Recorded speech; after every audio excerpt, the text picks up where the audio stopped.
Welcome to our deep dive on coding gas gangrene as an MCC using A48. We've got some really interesting medical documentation and coding guidelines to look at. Looking forward to it. Yeah. And we're going to make sure by the end of this that you can confidently identify those cases of gas gangrene from patient charts and really understand those coding implications. So It's wild how much one little code can impact things, right? Totally. Yeah. I mean, it's not just about billing, it's about making sure we understand how sick the patient is, you know? Oh, yeah, definitely. Like a little flag going up, right? Like, whoa, A48, this is serious. Yeah. But before we get too into the weeds on coding, maybe we should step back and talk about what gas gangrene even is, clinically speaking. Yeah. What are some of those things that we should be looking for in a patient's chart? Well, it's got to be clear that the gas is there because of an infection. Okay. Right, because you could have gas in the tissue for other reasons too, like if they had a recent surgery or some kind of trauma.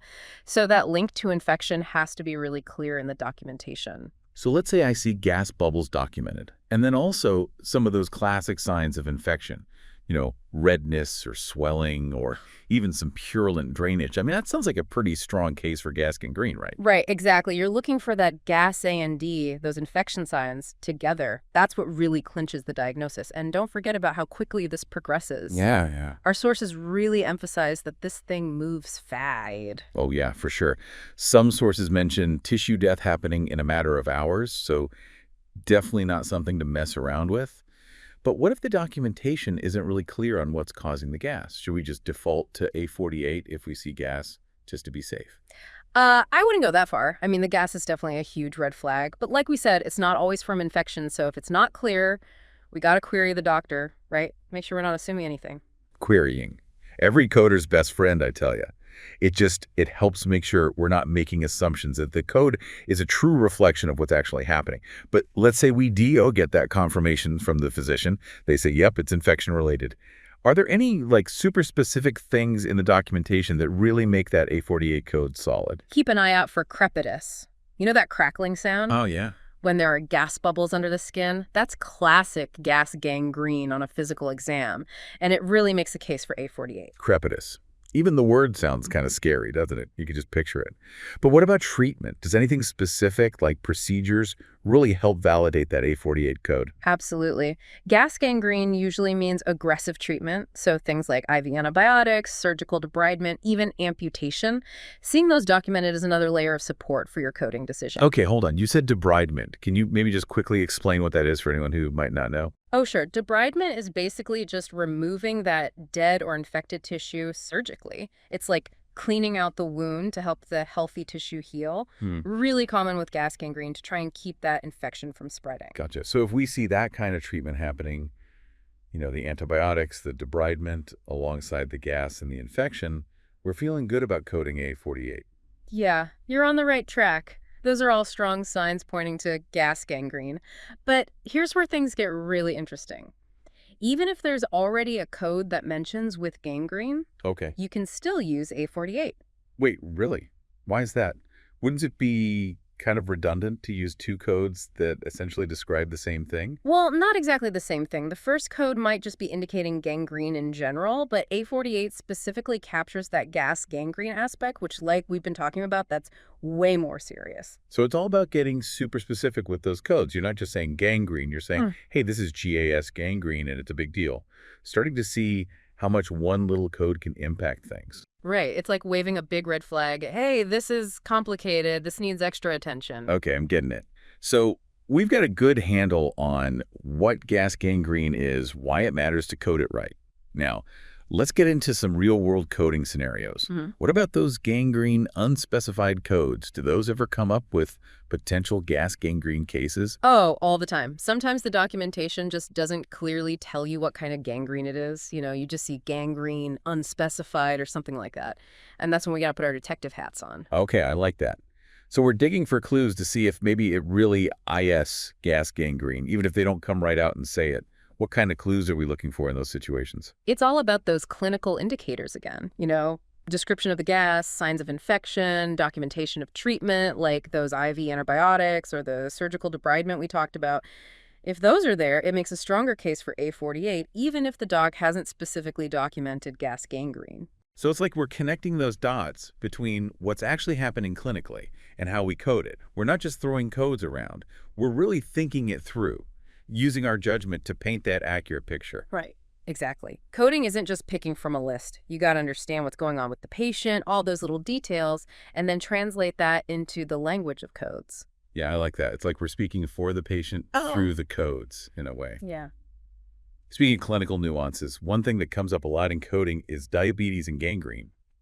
Might not always be directly related to gas and gangrene, but I think it's a good example to talk about because it really shows how important it is to read that documentation carefully and query when you need to. What do you Yeah. think? Oh, for sure. Diabetes is a perfect example because it can definitely increase the risk of gangrene, especially in those extremities like the feet. Right, exactly. Yeah. So let's say I'm looking at a chart and I see both diabetes and gangrene documented. Yeah. Can I just assume they're related, code them together, and move on? Whoa, hold on. Just because both are there doesn't automatically mean they're connected, you know? So we need more to go on than just those two diagnoses side by side. What should I be looking for to see if that diabetes and the gangrene are really linked? Look for those phrases that connect them directly. Like the physician might say, diabetic foot ulcer with gangrene, or gangrene of the toe secondary to diabetic neuropathy. Stuff like that. That gives you that clear cause and effect. Okay, so we need that direct connection.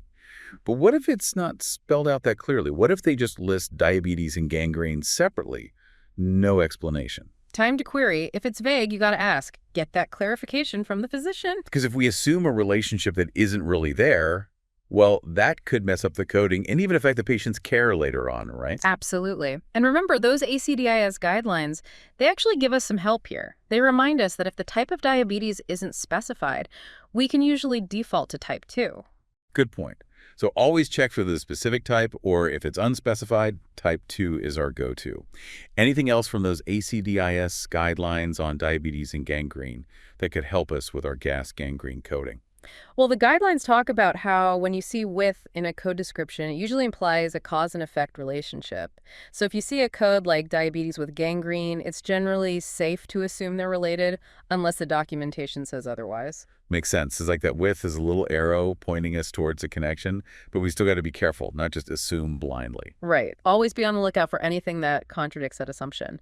And if you're ever unsure, query. Clear coding comes from reading everything carefully and talking to the healthcare team. This has been really helpful, even beyond just gas gangrene. It really shows how everything's connected, and why we got to be so careful when we're reviewing those charts. But let's get back to our main focus here, coding gas gangrene with A48. What final words of wisdom do you have for our listeners before we wrap up?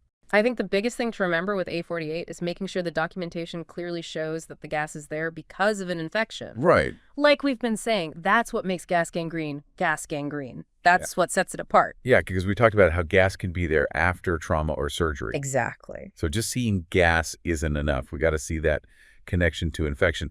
Almost like we're coding for the reason for the gangrene, not just that it's there. Yeah, exactly. Cause and effect. Infection caused the gas. And that needs to be clear in the documentation. Look for those key words, those phrases that really scream infection.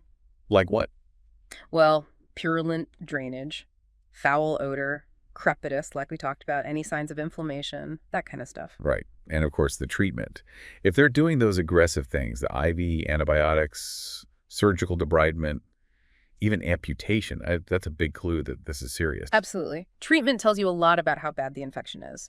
So that can really back up your coding. And don't forget, even if there's already a code for gangrene in the charts, you can still use A48 on top of that to specify that it's gas gangrene to get that MCC designation. It's like we're making sure everyone knows exactly what's going on, not just gangrene, but hey, this is GAS gangrene. It's a big deal. It needs extra attention. Exactly. And that MCC designation, that's huge. It tells everyone involved that this is a complicated case, might need more resources, a higher level of care. So A48 is not just a code. It's like a signal flare. Exactly. Well, I think we've given everyone a lot to think about today. Hopefully this deep dive helped make A48 a little less mysterious, and now you'll feel more confident using it when you see those gas gangrene cases. Remember, accurate coding is how we make sure patients get the right care. Your work as coders is so important. Keep learning, keep asking questions, and yeah, happy coding, everyone. That's great advice. Thanks for joining us on this deep dive.